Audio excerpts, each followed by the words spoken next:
Hey y'all, my name is Sherrell Byrd, and I am so excited to welcome you to the first ever A New South is Rising podcast. So why are we doing this? Why do we want this podcast? First of all, this is an opportunity for my organization, SOWEGA Rising, to have a platform to discuss issues that are happening in the South. And to really talk about the work that we do as an organization and the amazing organizers all over the South that are doing some amazing things to change what's happening in rural communities. And then the second reason we're doing this is because we're here to dispel a lot of myths that y'all have about Black folks living the Southern life in rural communities. A lot of times people think that Black people living in the South are slow, they're lazy, they're not intelligent. And I'm here to tell you that's just not true. As a Southern girl born and raised in the South, I have met some amazing people, and we're going to talk to those people and learn about the great work that they're doing to help the New South rise.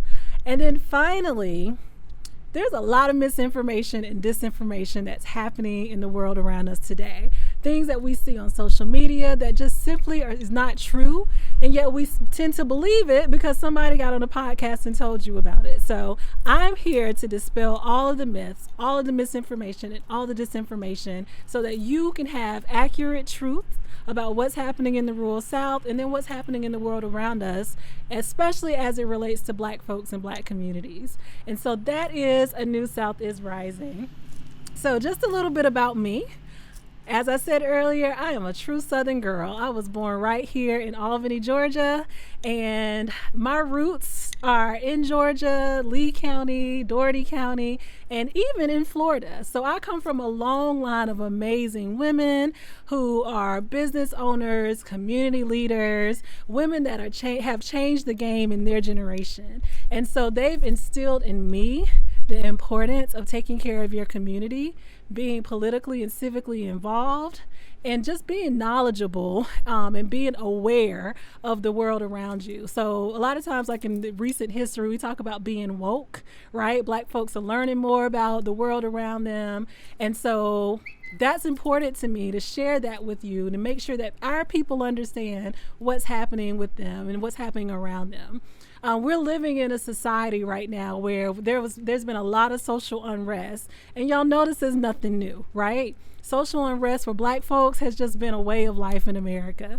As James Baldwin says, to be Black in America is to really be angry all the time. And so this isn't an angry podcast, but we're going to tell the truth about some things that are happening to Black folks. And that's important to me because I grew up here in the South in what they say is a post-racial society, but it's not.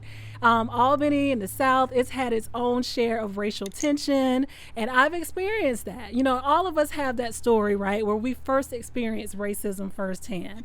I remember as a 7-year-old girl living here in Albany, Georgia, experiencing racism with my father. So for many of those that are from Albany, you may remember a little restaurant called Morrison's. It was like the upscale restaurant to go to. And this was like in the early 80s when Black folks were like really coming into their own economic power and economic wealth. You know, Black people were starting businesses here in Albany.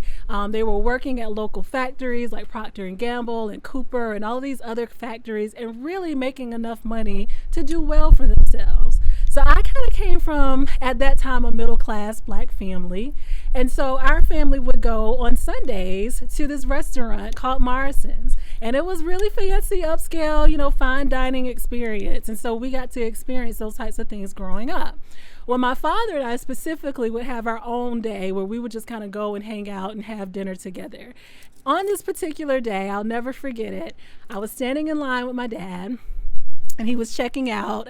You go up to the register, you check out, you close out your ticket. And I remember feeling this bump. And it was a big bump. It knocked me into the cashier's counter.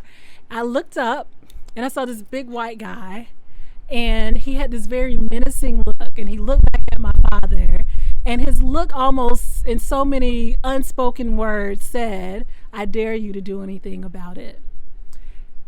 And my father didn't do anything about it. And that has stuck with me for so long because growing up with that memory as a little girl, I expected my father to take care of me, to protect me, right? That's what dads do. But I remember in that moment that he kind of pulled back and pulled me to the side. And that was, in his own way, his efforts of keeping me safe. But as I grew older and I really started to understand the nuances of white supremacy, of racism, and I thought back to that time where while black people were still doing well for themselves, we hadn't all the way gotten to freedom and liberation yet. And so I thought about what could have happened, what would have happened had my dad, for example, said something to this man, or had he actually gotten into an altercation or even a physical fight with this man. What could have happened to my father? And as we know in America, as we see today, police could have been called. My father could have been tackled to the ground, maybe even shot by the police. My father could have been locked up, and that would have been the last time we would have seen him on this side of the law at that time. So many things could have happened to him simply because he was a black man living in a very much still racist society.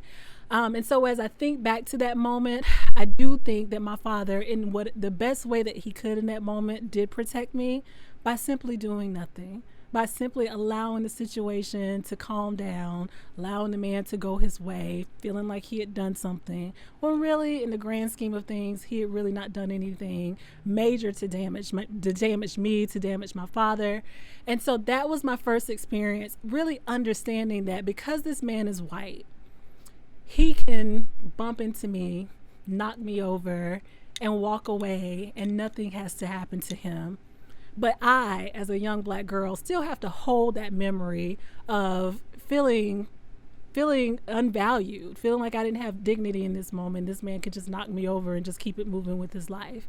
He may have gone on to never even remember that moment ever happening, but that's something that stuck with me. And I know that sticks with many of us as black people in our collective experience here in America. And so that is why, as an adult, through the Trayvon Martin era and seeing all the images of Alton Brown and Freddie Gray and Sandra Bland and Philando Castile, and I can go on and on and on, starting to really understand that, we have this helplessness as black people in America, but we don't have to be helpless. We can empower ourselves, we can educate ourselves, and we can do something to make a difference in our generations. We can build our own movements, we can organize, we can make things better. And so that is when I decided, along with a group of other organizers, to start our organization, SOWEGA Rising. Our mission is to mobilize people and resources to improve the quality of life for marginalized communities, black communities, and rural communities. And that's what we've done since 2019. And through that journey of starting this organization, we created some amazing partnerships with people all over the state, all over the nation, who are fighting for things like fighting against black maternal mortality, fighting food justice and food insecurity, fighting for the preservation of historic black spaces. And so I want to share those amazing people with you. I want you to meet them, hear their stories, understand the work, and why it's still so important for us to build movements that are going to continue to liberate black people. Because unfortunately, we still have not overcome. We're still not there yet. But with all of us doing this work together, we're going to be there. We're going to get there. And so every generation, I believe, has a responsibility to carry the baton from those before us and keep marching forward. And so that is what this show is all about. That's why I strongly believe that a new South is rising, and we're ready to talk about that.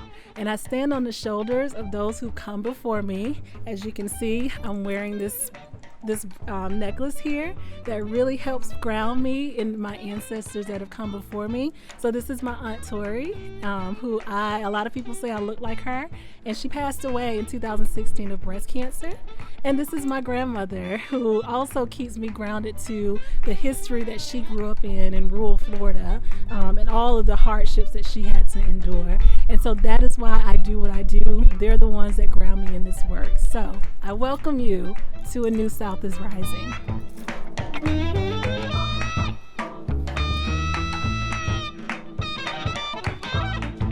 Yes. Was I going?